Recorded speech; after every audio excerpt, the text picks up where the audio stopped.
नमस्कार. एक विषय आपणा सर्वांच्या समोर मला मांडायचा आहे. काल शिवजयंती साजरा झाली. ही शिवजयंती संपूर्ण महाराष्ट्रात अगदी थाटामाटात उत्साहात साजरा झाली. खरं म्हटलं तर शिवजयंती फक्त महाराष्ट्रात नव्हे तर संपूर्ण भारतात अगदी थाटामाटात उत्साह साजरी झाली पाहिजे. कारण की राजा शिवछत्रपती यांचं योगदान फक्त महाराष्ट्रापुरते नव्हे तर संपूर्ण भारतासाठी आहे. पण मला एक अगदी वाईट अनुभव आला. तो वाईट अनुभव असा आहे की माझ्या सोसायटीमध्ये सांस्कृतिक समितीच्या नावाने काही सदस्य निवडणूक योजलेले आहेत. काही सदस्य जे आहेत ते निवडलेले आहेत. या समितीचं काम असं आहे की जेवढे की सांस्कृतिक कार्यक्रम आहेत ती समिती त्याचे सर्व निर्णय घेते. तर या प्रत्येकी फ्लॅट मागे 1200 रुपये असे एकत्र पैसे वर्गणी समितीने जमा केलेले आहेत. या वर्गणीमधून एक कोटा जो असतो हे गणपतीसाठी, नवरात्रासाठी व तसंच इतर कार्यक्रमासाठी वापरला जातो.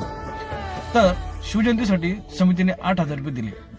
आता 8,000 मध्ये शिवजयंती साजरा करणे म्हणजे कुठेतरी अवघडच आहे, पण ठीक आहे.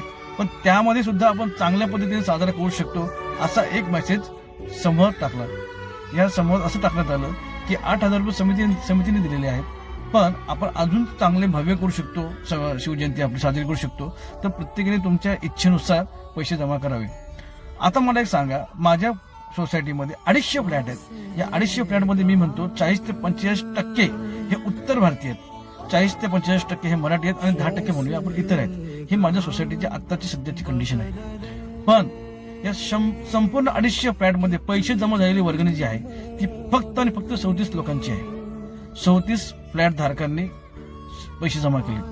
ठीक आहे, खरं म्हटलं तर कुठेतरी इथेही आपले मराठी माणूस काही पडले तर त्यात दुमत नाही. पण आकडेवारी व टक्केवारी जर मी काढली तर 34 लोकांमध्ये फक्त 3 ते 4 लोक जे आहेत ते उत्तर भारतीय आहेत व 33 लोक जे आहेत हे मराठी आहेत. तर मला हा प्रश्न पडलाय, शिवजयंती साजरा करताना हे उत्तर भारतीय मागे का पडतात?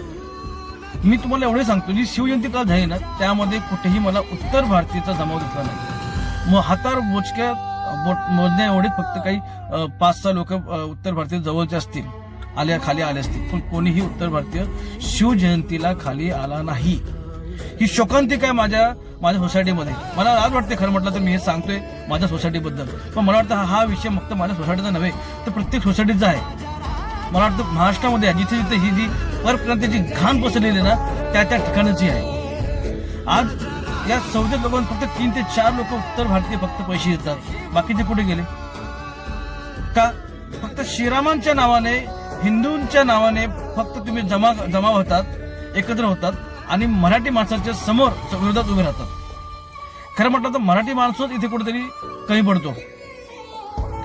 हिंदूंच्या नावाने जेव्हाही हे जमाव एकत्र होतात तेव्हा आपल्या मराठीच्या नावाने एकत्र होत नाही. आज एवढ्या मोठ्या सोसायटीमध्ये 250 फ्लॅटमध्ये जर मोजके 34 लोक येत असतील आणि त्यामध्ये सुद्धा फक्त 3 ते 4 लोक फक्त परप्रांतीय असतील. हो परप्रांतीयच, ज्यांना मराठी माणसाशी, मराठी मातीशी, महाराष्ट्राशी आणि राजा शिवछत्रपतीशी काहीही घेणं देणं नाही, हेच ते परप्रांतीय.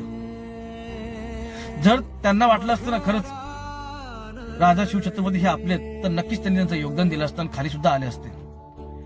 अरे आमचा राजा शिवछत्रपती होते म्हणून हिंदू धर्म टिकला, म्हणून आपली मंदिरं वाचली, म्हणून हा उत्तर भारत वाचला. अरे उत्तर भारत काय, संपूर्ण भारत वाचला फक्त आणि फक्त आपला राजा शिवछत्रपती यांच्यामुळेच. आणि आज ही शोकांतिका आहे की आमच्याच महाराष्ट्रामध्ये आम्ही परके. तुम्ही तुमचे रंगरंगीले कार्यक्रम करतात, धर्माच्या नावाने तुम्ही किती गलिच्छ खाली पदावर तुम्ही कार्यक्रम करता हे अख्ख्या भारताला माहिती. उत्तर भारतीय जो आहे हे देवाच्या कार्यक्रमात सुद्धा रंगरंगीले कार्यक्रम करतात हे अख्ख्या भारताला माहिती आहे. पण मला एक सांगायचं आहे की तुम्हाला एवढा मराठी माणसाचा द्वेष का, एवढा द्वेष का?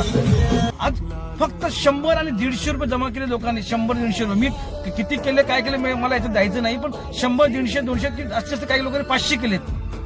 पण 100-150 जमा करताना वर्गणी देताना राजा शिवछत्रपतीसाठी तुम्हाला वर्गणी देताना सुद्धा तुम्हाला विचार करावा लागतो. विचार थोडा, तुमचा मला द्वेष आहे, तुम्ही देत नाही आहात. मग तुम्ही हिंदू म्हणून फक्त आम्हाला वेडा मारू का? आणि आम्ही मराठी माणूस वेडे होतो सुद्धा. आम्ही हिंदू म्हणून ह्या सर्व परप्रांतीयांच्या मागेशी पाठीशी खंबी उभे राहतो. खास करून हे नालायक राजकारणी हे नालायक राजकारणी, नालायक गावगुंड व नालायक लोक, मी कुठल्याही धर्माच्या विरोधात नाही, पण माझ्या महाराष्ट्राशी, माझ्या मराठी माणसाशी एक जो कोणी संघटित उभा राहील मी त्याच्या पाठीशी आहे. मग तो कुठल्याही जातीचा असू दे, कुठल्याही भाषिकचा असू दे. तुम्ही इथे कमवता, इथे खाता, तुमची पिढ्याने पिढ्या इथे गेली, तुम्हाला मराठी बोलता येतं, तुम्ही माझ्या राजा शिवछत्रपतींना कसं आपलंसे करू समजू शकता? नाही समजू शकत तुम्ही आपलेसे. हे काल तुम्ही सिद्ध केलं. हे फक्त मी माझ्या सोसायटीचा आहे म्हणून बोलत नाही. मला वाटतं हा महाराष्ट्रामध्ये जेवढा जिथे जिथे ही घाण पसरलेली आहेत ना, हिंदी भाषिक जी घाण पसरलेली आहेत, ज्यांना मराठी माणसाची घेणं देणं, त्या ठिकाणी ही घटना आहेत. हा अनुभव आहे आणि हा अनुभव एवढा वाढत चाललाय ना, एवढा गलिच्छ महाराष्ट्र आपला होत चाललाय. आज जिथे तिथे बघावं फक्त परप्रांतीयांच्या नंगा नाच चालू आहे. पण एवढं दिसत असताना आपला मराठी माणूस मूंग घेऊन गप्प बसलेला आहे. म्हणजे खरं सांगतोय, अगदी मी जर खालच्या पातळीवर घेऊ ना, तर शंड झाला आपला मराठी माणूस. त्याच्या रक्तात भिनभिनलेला तो रक्त, गरम रक्त तो थंड झाला कुठेतरी. त्याच्या मनगटात ताकद राहिली नाही. म्हणून असे दलिंदर लोक आहे ना, धर्माच्या नावाने एकत्र होतात, पण आपला मराठी माणूस मराठीच्या नावाखाली कधी एकत्र होत नाही. आपला जातीवादामध्ये अडकलेला मराठी माणूस आहे. आणि ह्याचाच फायदा हे जेवढे मराठी जे परप्रांती आहेत हे घेतात. त्यांना माहितीये की ह्यांना फक्त त्यांच्या जातीमध्ये अडकवून भांडवत सोडून द्यायचं आणि आपण आपली पोळी भाजायची आणि आपण फक्त आणि फक्त महाराष्ट्र ओरबाडायचा. इथे कमवायला आलो फक्त पैसा.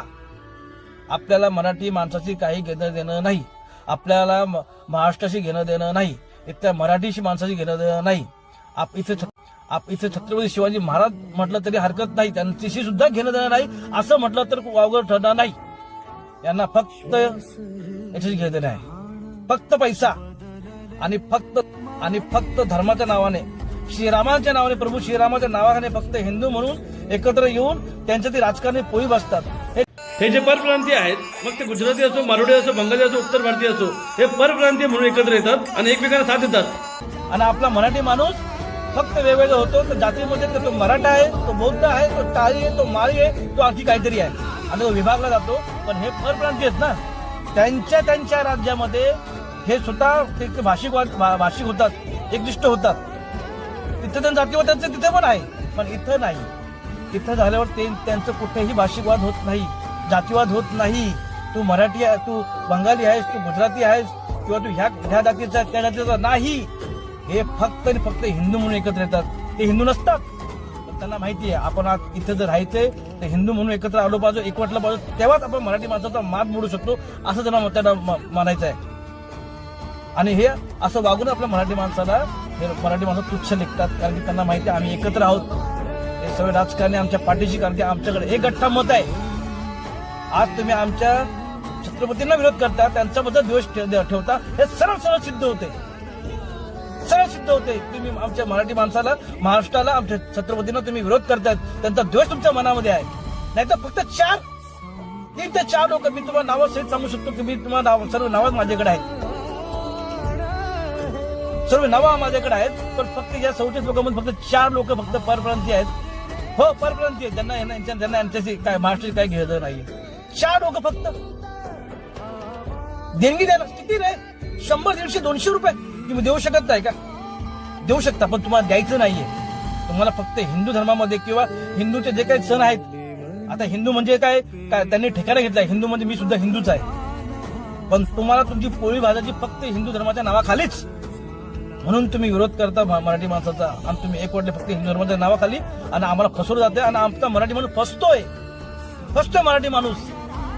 यांच्या खोट्या धार्मिक जे काय गोष्टी चालत ह्याच्यामध्ये आम्ही मराठी माणूस फसतो आपला. पण हे मराठी माणसाचा विचार डोक्यामध्ये येत नाहीये. जेव्हा त्याच्या अंगाशी येईल ना मराठी माणसाच्या, तेव्हा मात्र तो जागा होतो. अरे मी मराठी आहे आणि माझ्या परप्रांतीयाने, एका भैयाने, एका गुजरातीने माझ्यावर हल्ला केला आणि मग तो इकडे तिकडे पळ काढतो. अरे आमचा मराठी माणूस राहिला कुठे? अरे तू झोपला होतास का? तेव्हा दुसरा अन्याय होत होता, कारण की तुम्ही रंगीय स्वप्नामध्ये झोपलेले आहात. दुसऱ्यांच्यावर जेव्हा हल्ला होतो तेव्हा तुम्ही काय म्हणता? अरे त्या भैयाला तुम्ही असं करता, अरे तो हिंदू आहे ना, अरे तो बंगाली हिंदू आहे ना, हा तुम्हाला त्याचा एवढा विरोध का? अरे पण जेव्हा तुझ्या अंगात नाही, तेव्हा तू ब्राह्मण राहत नाही, तेव्हा तू काळी माळी तेव्हा कुणी राहत नाही, तेव्हा तू मराठी होतोस. आणि मग मराठी माणसाने एकत्र यायला पाहिजे असं चार चौकात सांगतोच. पण तेव्हा कधी जेव्हा तुमच्या अंगाशी येतं तेव्हा.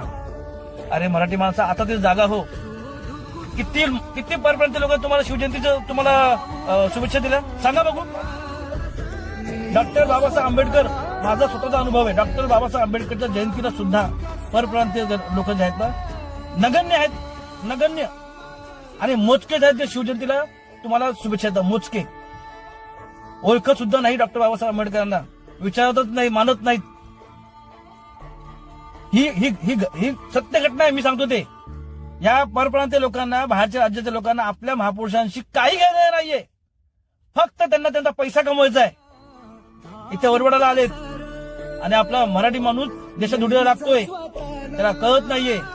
मुंबई सोडून ठाणे, ठाणे सोडून कल्याण, कल्याण सोडून बदलापूर, आता याच्या पुढच्या ठिकाणी जायला पोहोचतो मराठी माणूस.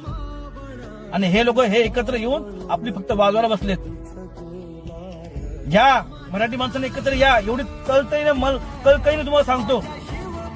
अजून वेळ गेली नाहीये, कुठेतरी आशेचा किरण आहे, पण फक्त मराठी माणसाने जागं होणं फार गरजेचं आहे. एवढंच सांगतो. जय हिंद, जय महाराष्ट्र.